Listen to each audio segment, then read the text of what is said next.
নমস্কার বন্ধুরা, deep study চ্যানেলের পক্ষ থেকে আপনাদের সকলকে জানাই স্বাগতম। আজকে আমি টিটেট পেপার 2 এর জন্য পলিটিক্যাল সায়েন্স থেকে বাছাই করা 30 মোস্ট ইম্পর্টেন্ট কোয়েশ্চেন্স আপনাদের সামনে নিয়ে এসেছি।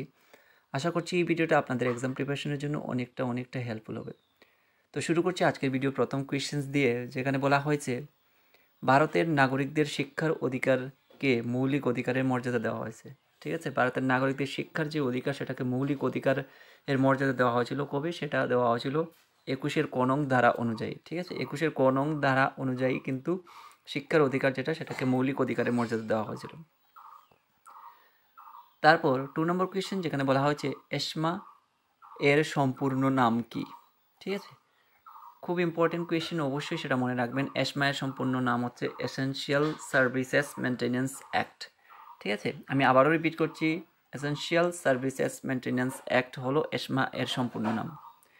তারপর আমরা 3 নম্বর কোয়েশ্চেনের দিকে মুভ করছি, যেখানে বলা হচ্ছে সংবিধানের কত নং ধারায় রাষ্ট্রপতি নির্বাচনের বিধি নিয়ে আলোচনা করা হয়। তো রাষ্ট্রপতি নির্বাচনের বিধি নিয়ে আলোচনা করা হয় সংবিধানের 54 থেকে 55 নং ধারায়। ঠিক আছে, এবার আমরা মুভ করছি 4 নম্বর কোয়েশ্চেনের দিকে, যেখানে বলা হয়েছে গণতন্ত্র শব্দটির প্রথম প্রয়োগ দেখা যায় কত শতাব্দীতে। তো গণতন্ত্র যে শব্দটা, এটার প্রয়োগ দেখা গিয়েছিল খ্রিস্টপূর্ব 5ম শতাব্দীতে। খ্রিস্টপূর্ব 5ম শতাব্দীতে কিন্তু গণতন্ত্র যে শব্দটা তার প্রয়োগ দেখা গিয়েছিল। তারপর আমরা মুভ করছি 5 নম্বর কোয়েশ্চেনের দিকে, যেখানে বলা হয়েছে গণতান্ত্রিক রাষ্ট্রে যে শ্রেণী নেতৃত্ব করুক না কেন জনগণই হলো চূড়ান্ত ক্ষমতার উৎসস্থল। এই কথাটি কে বলেছেন? খুব ইম্পর্টেন্ট কোয়েশ্চেন টিটেট পেপার 2 এর জন্য, অবশ্যই সেটা মনে রাখবেন। এর সঠিক আনসার হলো বিবেকানন্দ। ঠিক আছে, এই ধরনের কোয়েশ্চেন কিন্তু আমরা দেখেছি যে পলিটিক্যাল সায়েন্স থেকে যে কোয়েশ্চেনগুলো আসে সেখানে কিন্তু অনেকগুলো কীভাবে এভাবে কোটেশন দিয়ে কোয়েশ্চেন চলে আসে। তো এই কোটেশনগুলো আমাদের কিন্তু মনে রাখা অত্যন্ত জরুরি। ঠিক আছে, তারপর আমরা মুভ করছি 6 নম্বর কোয়েশ্চেনের দিকে, যেখানে বলা হয়েছে কত সালে ভারতে প্রথম জাতীয় জরুরি অবস্থা ঘোষিত হয়েছিল। তো ভারতের জাতীয় জরুরি অবস্থা যেটা ঘোষিত হয়েছিল সেটা ঘোষিত হয়েছিল 1962 সালে প্রথম ঘোষিত হয়েছিল। তারপর 7 নম্বর কোয়েশ্চেন, যেখানে বলা হয়েছে স্বাধীনতার জন্য দীর্ঘ যাত্রা এটি কার আত্মজীবনীর সঙ্গে জড়িয়ে রয়েছে। খুব ইম্পর্টেন্ট, অবশ্যই সেটা মনে রাখবেন। টিটেট পেপার 2 এর জন্য আসার অনেকটাই পসিবিলিটি রয়েছে। স্বাধীনতার জন্য দীর্ঘ যাত্রা এটি কার আত্মজীবনীর সঙ্গে জড়িয়ে রয়েছে? সেটি হলো নেলসন ম্যান্ডেলার আত্মজীবনী। নেলসন ম্যান্ডেলার আত্মজীবনীর সঙ্গেই কিন্তু স্বাধীনতার জন্য দীর্ঘযাত্রা এটা জড়িয়ে রয়েছে।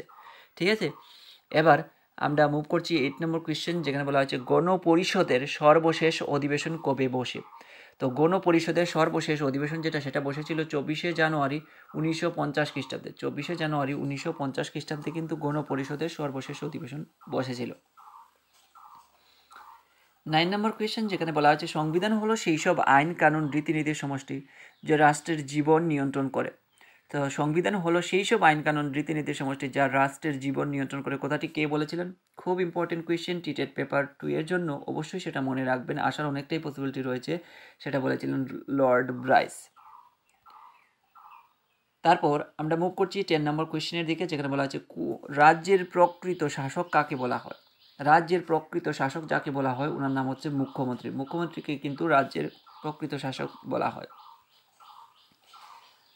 11 নম্বর কোয়েশ্চেন, যেখানে বলা হচ্ছে 3 তারকাদের মধ্যে চন্দ্রস্বরূপ প্রধানমন্ত্রী সম্পর্কে একথা কে বলেছেন। খুব ইম্পর্টেন্ট কোয়েশ্চেন, অবশ্যই মনে রাখবেন, বা কোয়েশ্চেনটা এভাবে ঘুরিয়ে আসতে পারে 3 তারকাদের মধ্যে চন্দ্রস্বরূপ কাকে বলা হয়, উত্তর হয়ে যাবে প্রধানমন্ত্রীকে।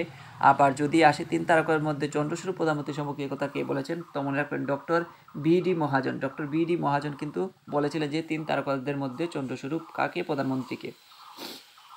12 নম্বর কোয়েশ্চেনের দিকে আমরা মুভ করছি, যেখানে বলা হচ্ছে সংবিধানের কত নং ধারায় ভারতীয় উপরাষ্ট্রপতির পদের সংস্থান রাখা হয়েছে। তো সংবিধানের কত নং ধারায় ভারতীয় উপরাষ্ট্রপতির পদের সংস্থান রাখা হয়েছে? সেটা 64 নং ধারায়। ঠিক আছে, এবার আমরা মুভ করছি 13 নম্বর কোয়েশ্চেন। খুব ইম্পর্টেন্ট কোয়েশ্চেন, আসার অনেকটাই পসিবিলিটি রয়েছে, সেটা মনে রাখবেন। ইন্ডিয়ান গভর্নমেন্ট অ্যান্ড পলিটিক্স গ্রন্থটির রচয়িতাকে। ইন্ডিয়ান গভর্নমেন্ট অ্যান্ড পলিটিক্স গ্রন্থটির রচয়িতা হলেন জে.সি. জুহারি। ঠিক আছে, এবার আমরা মুভ করছি 14 নম্বর কোয়েশ্চেনের দিকে, যেখানে বলা হয়েছে স্বাধীনতার পর ভারতের প্রথম লোকসভা নির্বাচন অনুষ্ঠিত হয় কত সালে। তো স্বাধীনতার পর ভারতের প্রথম লোকসভা নির্বাচন হয়েছিল 1952 সালে। ঠিক আছে, তারপর আমরা মুভ করছি 15 নম্বর কোয়েশ্চেনের দিকে, যেখানে বলা হয়েছে ভারতের পার্লামেন্টের নেতাকে। তো ভারতের পার্লামেন্টের নেতা যিনি হলেন তিনি হলেন প্রধানমন্ত্রী। ঠিক আছে, এবার মুভ করছি আমরা 16 নম্বর কোয়েশ্চেনের দিকে, যেখানে বলা হয়েছে ভারতীয় সংবিধানের কত নং ধারা অনুযায়ী পার্লামেন্ট যে কোনো কেন্দ্রশাসিত অঞ্চলের হাইকোর্টের ক্ষমতার পরিধি সম্প্রসারণ করতে পারে।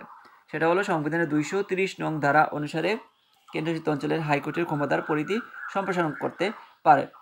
তারপর আমরা মুভ করছি 17 নম্বর কোয়েশ্চেনের দিকে, যেখানে বলা হচ্ছে সুপ্রিম কোর্টকে লেখ জারির ক্ষমতা দেওয়া হয়েছে সংবিধানের কত নং ধারা অনুযায়ী। সুপ্রিম কোর্টকে লেখ জারির ক্ষমতা দেওয়া হয়েছে সংবিধানের 32 নং ধারা অনুযায়ী। ঠিক আছে, সংবিধানের 32 নং ধারা অনুযায়ী সুপ্রিম কোর্টকে লেখ জারির ক্ষমতা দেওয়া হয়েছে।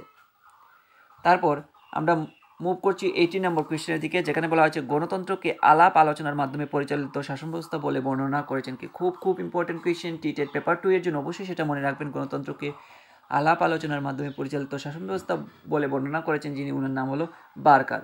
ঠিক আছে, বার্কার কিন্তু এইরূপ মন্তব্য করেছিলেন। তারপর 19 নম্বর কোয়েশ্চেনের দিকে আমরা মুভ করছি, যেখানে বলা হয়েছে আধুনিক যুগের সর্বশ্রেষ্ঠ আবিষ্কার হচ্ছে গণতন্ত্র, এ কথাটি কে বলেছেন। খুব ইম্পর্টেন্ট কোয়েশ্চেন, আমি প্রত্যেকটা কোয়েশ্চেনই এক্সাম ওরিয়েন্টেড রাখার চেষ্টা করেছি যাতে করে আপনাদের উপকারে আসে। অবশ্যই সেগুলি মনে রাখবেন। আধুনিক যুগের সর্বশ্রেষ্ঠ আবিষ্কার হচ্ছে গণতন্ত্র, এ কথাটি বলেছিলেন বেনথাম। ঠিক আছে, এবার আমরা মুভ করছি 20 নম্বর কোয়েশ্চেন, যেখানে বলা হয়েছে মডেলস অফ ডেমোক্রেসি বইটির লেখককে। মডেলস অফ ডেমোক্রেসি বইটির লেখক হলেন ডেভিড হেল্ড। এবার আমরা মুভ করছি 21 নম্বর কোয়েশ্চেন, যেখানে বলা আছে ভারতের রাষ্ট্রপতি হলেন এমার্জেন্সি লাইট, কথাটি কে বলেছেন। ভারতের রাষ্ট্রপতিকে এমার্জেন্সি লাইট বলা হয়েছে, কে বলেছেন, রামস্বামী বেঙ্কটরমন। রামস্বামী বেঙ্কটরমন কিন্তু ভারতের রাষ্ট্রপতিকে এমার্জেন্সি লাইট বলেছেন। তো এভাবেও কোয়েশ্চেনটা আসতে পারে যে ভারতের এমার্জেন্সি লাইট কাকে বলা হয়, কিন্তু উত্তর হয়ে যাবে রাষ্ট্রপতি, আর সেটা বলেছেন রামস্বামী বেঙ্কটরমন।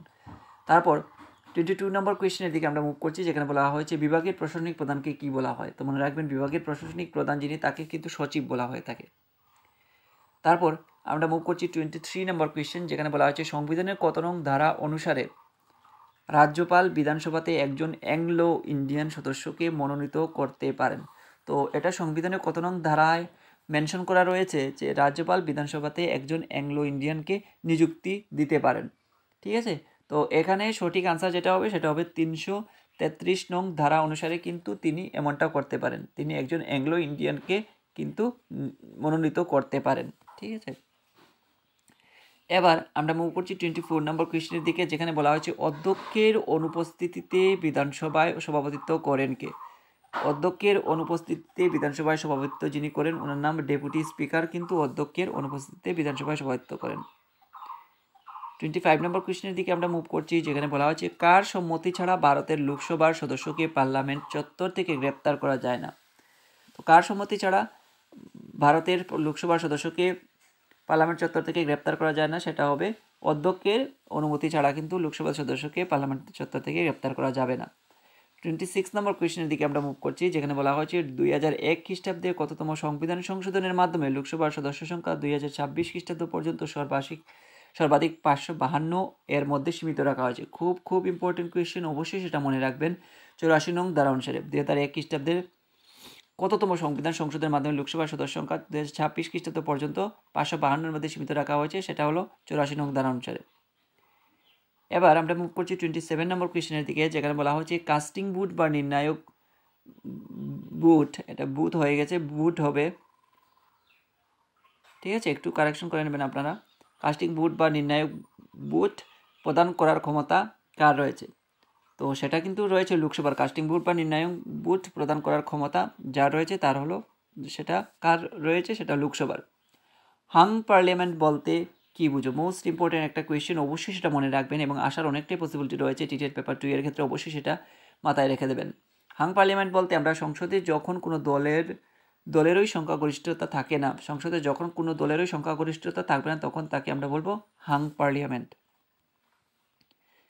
এবার আমরা মুভ করছি 29 নম্বর কোয়েশ্চেনের দিকে, যেখানে বলা হয়েছে ভারতের সংবিধান সংশোধনের জন্য কয়টি পদ্ধতি রয়েছে। তো ভারতের সংবিধান সংশোধনের জন্য কিন্তু একটি পদ্ধতি রয়েছে, খুব ইম্পর্টেন্ট, অবশ্যই সেটা মনে রাখবেন, আসার অনেকটাই পসিবিলিটি রয়েছে। তারপর 30 নম্বর কোয়েশ্চেন, 0 আওয়ার পর্ব চলে। 0 আওয়ার পর্ব কত সময় ধরে চলে, সেটা কিন্তু 1 ঘন্টা ধরে সংবিধানের মানে যে বিধানসভা বা লোকসভা বসবে সেখানে কিন্তু এই লোকসভার আসরে সেটা কিন্তু 0 আওয়ার পর্বটা চলে। ঠিক আছে, তো এই ছিল পলিটিক্যাল সায়েন্স থেকে বাছাই করা 30 কোয়েশ্চেন্স। আশা করছি এই 30 কোয়েশ্চেন্স আপনাদের এক্সাম প্রিপারেশনের জন্য অনেকটা হেল্পফুল হবে। আর যদি ভিডিওটা ভালো লেগে থাকে অবশ্যই একটা লাইক, কমেন্ট, শেয়ার এবং সাবস্ক্রাইব করে দিয়ে ডিপস চ্যানেলের সঙ্গে জুড়ে থাকার চেষ্টা করবেন। ধন্যবাদ সবাইকে। আপনারা সবাই ভালো থাকুন, সুস্থ থাকুন, আর সুস্থভাবে আপনাদের এক্সাম প্রিপারেশনকেও চালিয়ে নিয়ে যান এই কামনাই করছি। আবারও সবাইকে ধন্যবাদ।